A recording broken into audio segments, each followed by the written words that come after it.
I'm here in St. John in the U.S. Virgin Islands, and we're just coming off a vacation where we did a lot of snorkeling. And I just want to share some tips that I found online and that I found useful for our video and our vacation and snorkeling. First thing is, I really like taking a selfie pole. I got this one at Walmart, and it was really great because you can really get close to the action with it. I would not go with a head mount. It's very difficult to get close to the fish underwater, and then you also have problems because you can't stay underwater that long, so you'll be doing a lot of up and down, and the video itself won't turn out that well. You can also think about taking a tray, which is what a lot of scuba divers do, but I really like the pole mount compared to the tray or other options that you could think of. Another thing on the equipment side, I'm using a GoPro.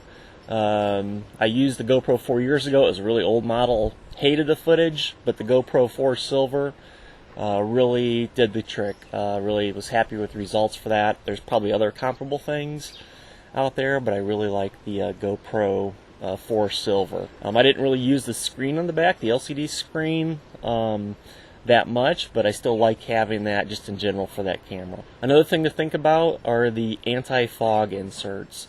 If you're coming from the air conditioning environment, either in your car or the place you're staying at to the outside, you do get a tendency sometimes to get fog developing inside the lens, and so that is one thing to consider. I didn't bring them, and that's one thing that I probably wish that I had brought.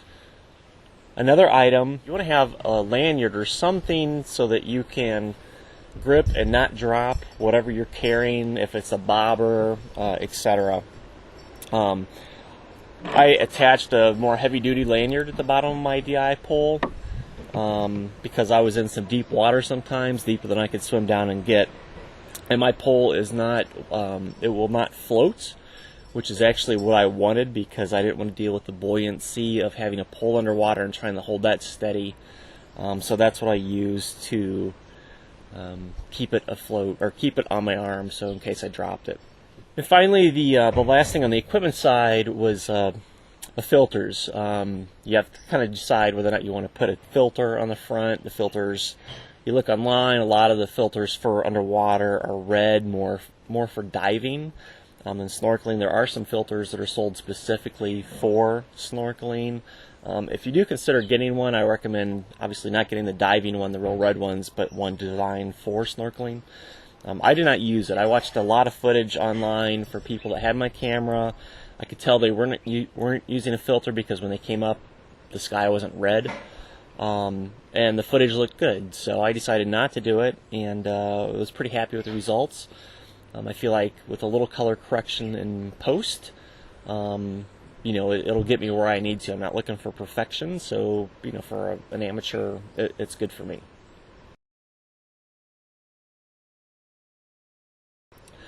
Okay, so let's talk about the camera itself. Frames per second and some of the settings. Frames per second, generally you're looking at 30, 48, 60, or 120.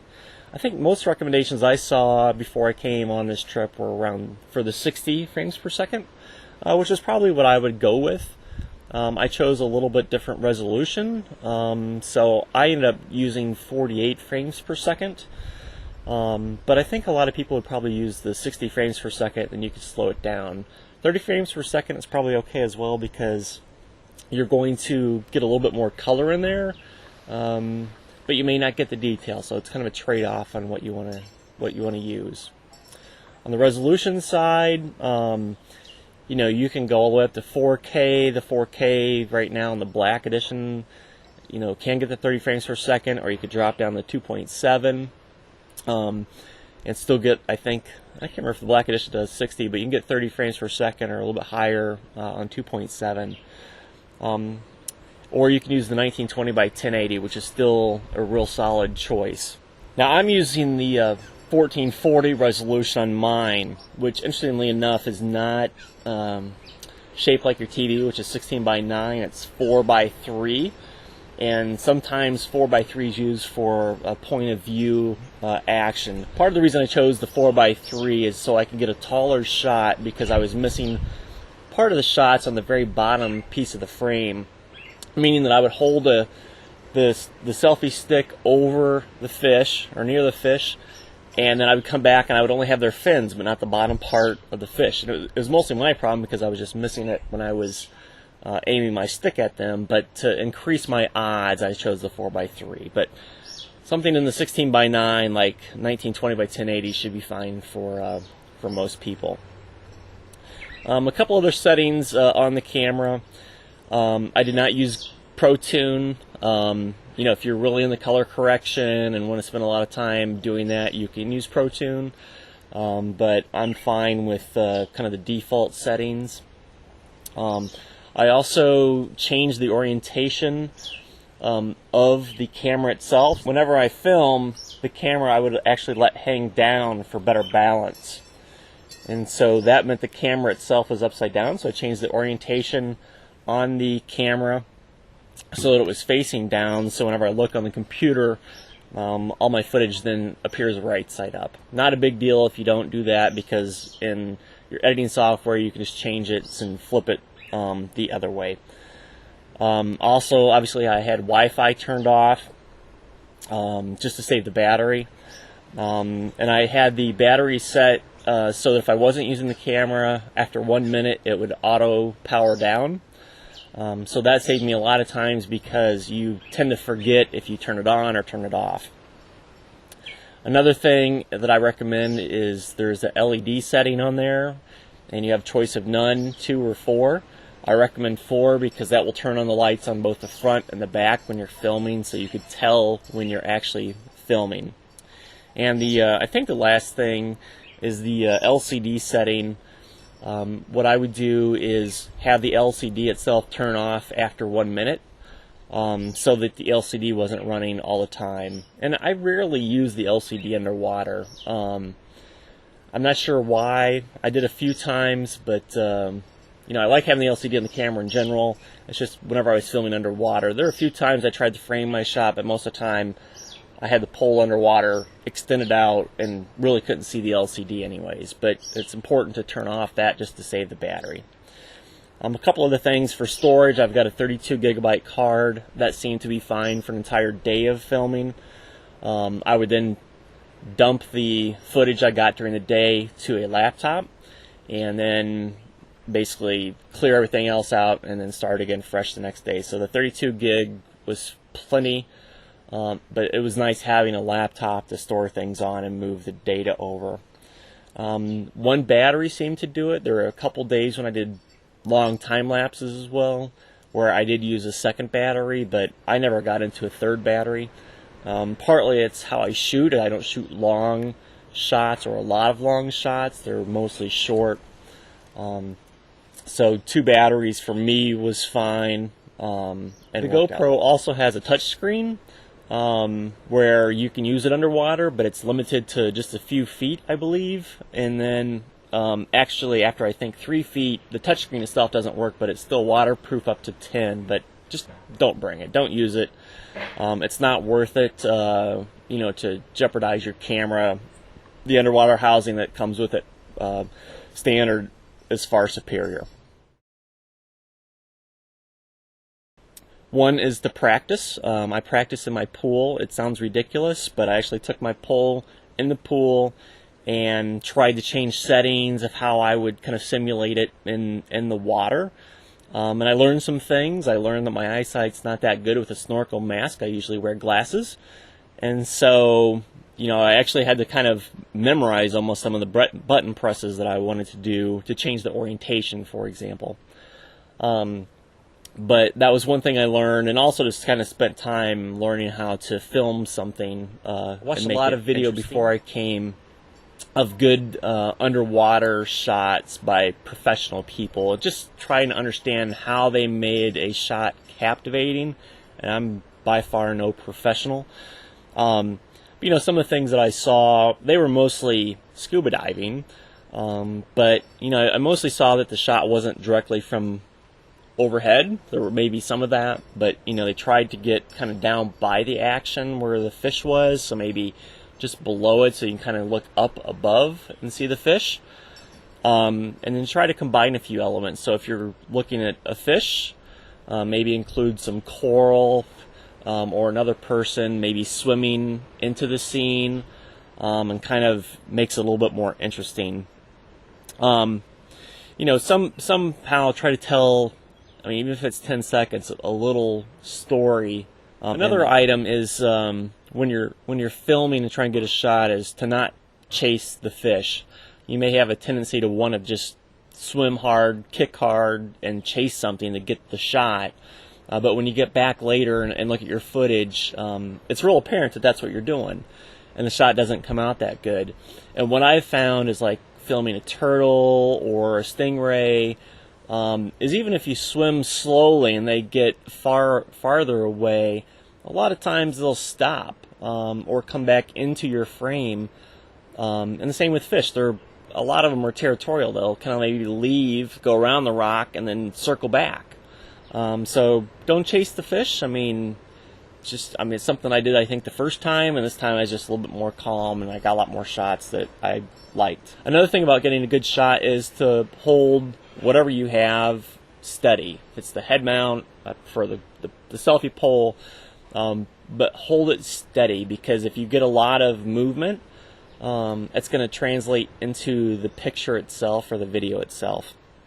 And really hold the shot there for longer than you think you need to. There have been shots where I feel like underwater I'm holding it there for what seems like a long time, but I'll get back and I'm like, man, I wish I would have held it for a little bit longer just so I could get a better shot out of it. Another thing that I would do is kind of maybe circle around whatever I was trying to shoot. If it was coral or maybe some fish that were there, just to get some different perspectives so the background kind of changes while you're looking at the subject that you're trying to film. Just about video in general of snorkeling, you know, I try to take a lot of shorter shots, but you know, nobody really, I don't think, wants to watch a 15-minute video of just underwater scenes snorkeling. There's probably some people out there, but you know, try to get good quality shots. And you know, not try to get like the entire experience of you swimming underwater for an hour. One, you've got to come back and edit all of that. You know, if you just do really super long clips, but then also, you know, it's just spend more time focused on getting a few really good shots as opposed to just a lot of long shots. And then the last tip, which is pretty fun, is, you know, if you're coming from underwater to above water and you're trying to get your subject in one of the things that I learned on YouTube from MicBergsma, I believe it is literally lick the camera lens. So when you come up from underwater and you're on top and you're trying to film your subjects, a lot of times you'll get water spots on the lens. And so literally you lick it a couple times. I would then put it in the water, and then what it does is it kind of eliminates the water spot that you find on the lens itself. Okay, a few final things on editing to wrap this up then. So editing, if you're taking, you know, a lot of shots with you know, different variety of fish and different clips, just remember that each clip you have the opportunity to do color correction on each individual clip. Which means if you have a whole bunch, you know, you could be doing a lot of time in color correction. I chose not to do like PROTUNE, and I choose not to do a lot on color correction. Right now I'm kind of practicing with the GoPro Studio. It has an option there for PROTUNE that you can actually choose on the software side, not on the camera itself. And that adds some nice color. It was actually a little bit better than just what I was getting straight from the camera, and so you know, play around, watch some videos online on color correction, but it is worth just at least to understand some basics to improve the coloring of the clips themselves. As far as software to use for editing, GoPro Studio, like I said, I'm trying to learn it on this trip. I use another software on my home computer, and it's pretty decent. I mean, on the PC at least, it's usable. Fairly easy color correction. I said before, I shoot in a 4:3 resolution, and you can actually then change that into 1920 by 1080 for my final result. And it's not too hard to do. So you can check that out. Otherwise, my general advice is to search online for the top video editing software and just download some free trials and see which one works best on your computer. Preferably before your trip, do that so you can kind of get a sense of what you like and don't also like. Will tell you if you've got enough oomph on your computer for it to work. And then I guess the final thing on the editing side is, if you add music, YouTube has challenges, I guess, where you're not sure whether or not the music that you put on there is actually going to pass as copyrighted or not. So spend some time ahead of time before your trip figuring out what music you might add to your video if you're going to do that. And with that, that's really my tips. Now I'm going to show you a little bit more about my DIY GoPro pole. But anyways, thanks for watching. If you want to stick around, you can watch this last part.